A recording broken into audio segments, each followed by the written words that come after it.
नमस्कार, सूचना एवं जनसंपर्क विभाग की प्रस्तुति हिमाचल बुलेटिन में आपका स्वागत है। पेश हैं आज के समाचार। गत दिवस मुख्यमंत्री श्री जयराम ठाकुर ने देश के प्रधानमंत्री श्री नरेंद्र मोदी द्वारा सभी राज्यों के मुख्यमंत्रियों के साथ कोरोना वायरस की स्थिति की समीक्षा के लिए आयोजित वीडियो कॉन्फ्रेंस के माध्यम से बातचीत की। उन्होंने प्रदेश में कोविड-19 की स्थिति से निपटने के लिए राज्य सरकार द्वारा उठाए गए विभिन्न कदमों की जानकारी दी। उन्होंने बताया कि केंद्र सरकार के दिशा निर्देशों के अनुसार प्रदेश में कोरोना वायरस के संक्रमण को रोकने के लिए प्रभावी कदम उठाए जा रहे हैं। श्री जयराम ठाकुर ने कहा कि कोरोना महामारी के दृष्टिगत प्रदेश में लगाए गए लॉकडाउन के कारण प्रदेश की आर्थिकी बुरी तरह से प्रभावित हुई है। प्रदेश सरकार ने राज्य में आर्थिक गतिविधियां आरंभ करने के लिए विभिन्न कदम उठाए हैं। देश के विभिन्न भागों से राज्य में हजारों लोग वापस आए हैं और उनकी विभिन्न क्षेत्रों में विशेषज्ञता है। मुख्यमंत्री ने कहा कि यदि लॉकडाउन लंबा चले तो राज्य सरकार ने ऐसे लोगों की टैलेंट मैपिंग करने का निर्णय लिया है ताकि वे लोग अपने घर में रहना चाहे तो उनकी सेवाओं का उपयोग प्रदेश हित में किया जा सकता है। मुख्यमंत्री ने कहा कि राज्य सरकार ये सुनिश्चित करेगी कि वे पूंजीगत व्यय में कटौती न करें और सरकार द्वारा अपव्यय रोकने के लिए भी कठोर कदम उठाए जाएंगे। उन्होंने कहा कि राज्य सरकार ने शहरी क्षेत्र के हर घर में 120 दिन का अकुशल रोजगार सुनिश्चित करने के लिए मुख्यमंत्री शहरी आजीविका गारंटी योजना शुरू की है। मुख्यमंत्री ने कहा, मैं मानता हूँ कि हिमाचल प्रदेश में कोई बहुत बड़ा इस तरह का कोई विषय नहीं है। हम निश्चित रूप से इसमें जीत हासिल करेंगे। जहां तक कुछ कदम हमने हिमाचल प्रदेश में लिया जिनका मैंने जिक्र पिछली बार भी किया था, एक्टिव केस फाइंडिंग का एक बहुत महत्वपूर्ण जो कार्यक्रम हमारे पास हमने हिमाचल प्रदेश में शुरू किया उसका बहुत अच्छा परिणाम रहा। और उसके पश्चात जब ये बाहर से लोग आए, लगभग 1 लाख लोग हिमाचल प्रदेश में अभी तक आ चुके हैं और 55,000 के लगभग लोग अभी आना चाहते हैं। लेकिन उसमें यह भी सच है कि लगभग 65,000 लोग जाना चाहते हैं। ऐसी परिस्थिति में जो लोग हिमाचल प्रदेश में आ रहे हैं तो हम ये मान करके चले हैं कि कुछ मामले और भी आएंगे, क्योंकि वो सब लोग, अधिकांश लोग ऐसी जगह से आ रहे हैं जहां मामले पिछले कुछ दिनों में बहुत ज्यादा बढ़े हैं। स्पेशल टीमें बना करके उनकी घर पहुंचने से पहले वो टीम वहां पर उनके परिवार के लोगों के बीच में पहुंच जाए कि आपका परिवार का सदस्य बाहर से आ रहे हैं, उनका अभिनंदन है, उनका स्वागत है, लेकिन उसके बावजूद भी उनको होम क्वारंटीन के नियमों का पालन करना पड़ेगा। मास्क देने की जरूरत है, मास्क देते हैं, सैनिटाइजर देने की जरूरत रहती है, वो देते हैं, और उसके साथ साथ में उनको जो जानकारी देनी होती है वो तमाम जानकारी उनको देते हैं। अधिकांश जगह ऐसा हुआ कि परिवार का सदस्य बाहर से आया और भावावेश में उनके परिवार के लोगों के साथ ऐसे मिल गए जिसके कारण परिवार भी वो संक्रमित हो गए थे। तो इस दृष्टि से एक बहुत महत्वपूर्ण काम इस तरह से हमने शुरू किया है। एक और भी हमने हिमाचल प्रदेश में एक शुरुआत की है जिसका एक ऐप हमने अपनी बनाई है, जिसमें जियो फेंसिंग का एक प्रोविजन किया है कि अगर कोई होम क्वारंटीन के अंतर्गत 50 मीटर की दूरी से कोई आदमी उससे बाहर चला जाता है तो स्वास्थ्य कर्मचारी को उसका अलर्ट चला जाता है। उसके बाद उस पर जो है हम कार्रवाई भी करते हैं, समझाते भी हैं। कुछ जगह हमने उनके खिलाफ जो कार्रवाई करके वहां होम क्वारंटीन से शिफ्ट करके जो है इंस्टीट्यूशन क्वारंटाइन में उनको डाला है। मेरा 2-3 चीजों को लेकर के निवेदन है। हिमाचल एक तो पर्यटन की दृष्टि से बहुत महत्वपूर्ण है और हमारे पर्यटन को बहुत बड़ा धक्का लगा है ऐसी परिस्थिति में। जहां तक उनके लिए पर्यटन में हमारे जितने भी साथी जुड़े हुए हैं पर्यटन की गतिविधियों के साथ, तो उनके लिए जो है होटल में हमने जो बिजली का किराया जो है वो हमने 6 महीने के लिए जो है उनके लिए माफ कर दिया है।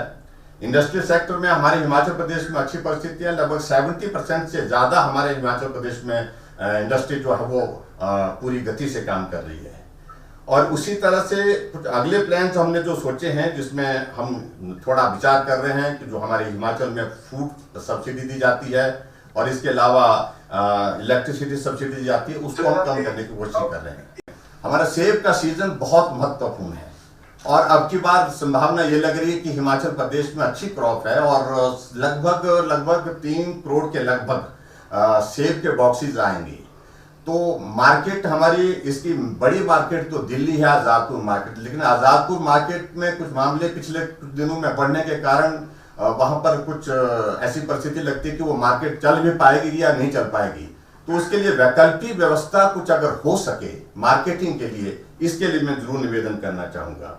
विशेष तौर से हिमाचल प्रदेश आर्थिक दृष्टि से जो हमारी इकोनॉमिक एक्टिविटीज है उनको हमने सुचारू रूप से चलाने के लिए शुरुआत कर दी है।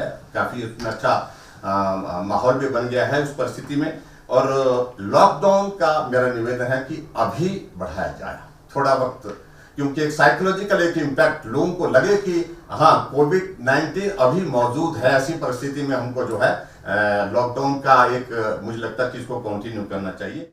मुख्यमंत्री श्री जयराम ठाकुर ने कोविड-19 के दृष्टिगत बचाव उपायों और ग्राम पंचायतों में विकासात्मक गतिविधियों को लेकर जिला हमीरपुर और ऊना के जिला परिषद सदस्यों, पंचायत समिति सदस्यों और विभिन्न ग्राम पंचायत प्रधानों के साथ आज शिमला से वीडियो कॉन्फ्रेंसिंग के माध्यम से बातचीत की। उन्होंने कहा कि राज्य में कोविड-19 के खिलाफ इस लड़ाई में वायरस के चक्र को तोड़ने में आइसोलेशन और सामाजिक दूरी के प्रति लोगों को जागरूक करने में पंचायत प्रतिनिधि महत्वपूर्ण भूमिका निभा रहे हैं।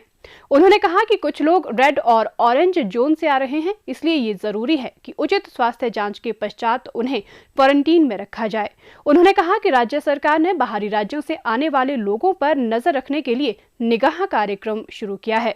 उन्होंने कहा कि इस कार्यक्रम का उद्देश्य कोरोना संक्रमण से बचने के लिए उचित प्रोटोकॉल अपनाने के लिए राज्य के लोगों को जागरूक करना है। मुख्यमंत्री ने कहा कि पंचायत प्रधान भी लोगों को आरोग्य सेतु ऐप डाउनलोड करने के लिए प्रेरित करने में सराहनीय कार्य कर रहे हैं। उन्होंने कहा कि वे गरीबों और जरूरतमंदों को भोजन उपलब्ध करवाने के अलावा फेस मास्क और फेस कवर भी वितरित कर रहे हैं। उन्होंने प्रधानों से किसी भी बीमारी के प्रभाव से बचने के लिए अपनी पंचायतों में सफाई की उचित व्यवस्था करने का भी आग्रह किया। श्री जयराम ठाकुर ने कहा कि प्रधानमंत्री श्री नरेंद्र मोदी के मजबूत और गतिशील नेतृत्व के कारण कोविड-19 महामारी का प्रभाव अन्य विकसित देशों के मुकाबले देश में कम है। उन्होंने कहा कि राज्य के मुख्यमंत्रियों के साथ वीडियो कॉन्फ्रेंसिंग के दौरान प्रधानमंत्री ने लोगों से सामूहिक रूप से कोरोना महामारी से लड़ने, उचित देखभाल और सावधानी बरतते हुए महामारी के साथ ही जीवन जीने की कोशिश करने का आग्रह किया है। मुख्यमंत्री ने कहा कि सभी पंचायत प्रधानों को उन परिवार के सदस्यों की मदद करनी चाहिए जिनके पास सीमित आवास सुविधा है। उन्होंने कहा कि ऐसे लोगों को सामुदायिक केंद्रों, पंचायत घर और महिला मंडल भवनों इत्यादि में आइसोलेशन के लिए अलग अलग आवास सुविधाएं प्रदान करवाई जानी चाहिए ताकि उचित सामाजिक दूरी सुनिश्चित की जा सके। अंतर्राष्ट्रीय नर्सेस दिवस के अवसर पर आज मुख्यमंत्री श्री जयराम ठाकुर ने मानवता की सेवा से जुड़ी सभी नर्सों को बधाई दी। अपने बधाई संदेश में मुख्यमंत्री ने विश्व भर में फैली महामारी को रोकने के लिए नर्सों द्वारा किए जा रहे प्रयासों की सराहना की। उन्होंने कहा कि कोविड-19 से निपटने में नर्सें निरंतर अहम भूमिका निभा रही हैं। आज केंद्रीय स्वास्थ्य मंत्री डॉक्टर हर्षवर्धन ने दिल्ली से मुख्यमंत्री श्री जयराम ठाकुर से वीडियो कॉन्फ्रेंसिंग के माध्यम से बातचीत की। उन्होंने प्रदेश सरकार द्वारा राज्य में कोविड-19 को फैलने से रोकने के लिए किए गए प्रयासों की सराहना की। मुख्यमंत्री ने केंद्रीय मंत्री को अवगत करवाया कि प्रदेश में प्रति मिलियन 1478 परीक्षण किए जा रहे हैं, जो राष्ट्रीय औसत 1367 प्रति मिलियन से अधिक है। उन्होंने कहा कि प्रदेश सरकार ने राज्य में कोविड-19 अस्पताल चिन्हित किए हैं ताकि अन्य बीमारियों के रोगियों को इलाज की पर्याप्त सुविधा सुनिश्चित हो सके। उन्होंने कहा कि प्रदेश में चलाए गए एक्टिव केस फाइंडिंग अभियान के तहत लगभग 16,000 से अधिक आशा कार्यकर्ता और स्वास्थ्य कर्मियों को शामिल किया गया। इसमें कोविड-19 के संदिग्ध मामलों का पता लगाने में सहायता मिली है। प्रदेश में कोरोना संक्रमण के लिए आज 953 लोगों के सैंपल लिए गए, जिनमें से 200 की रिपोर्ट नेगेटिव पाई गई है और 6 की रिपोर्ट पॉजिटिव आई है, जबकि 747 लोगों की रिपोर्ट आना बाकी है। अभी तक 12,219 लोगों की जांच की जा चुकी है, जिनमें से 11,400 सैंपल की जांच नेगेटिव पाई गई है। प्रदेश में कुल 65 लोगों में इस वायरस के संक्रमण की पुष्टि हुई है, जिनमें से 35 लोग इस बीमारी से ठीक हो चुके हैं, जबकि 2 लोगों की मृत्यु हुई है और 24 व्यक्ति उपचाराधीन है। 4 संक्रमित इलाज के लिए प्रदेश से बाहर जा चुके हैं। इस अंक में इतना ही। कल फिर होगी मुलाकात। दीजिए इजाजत। नमस्कार।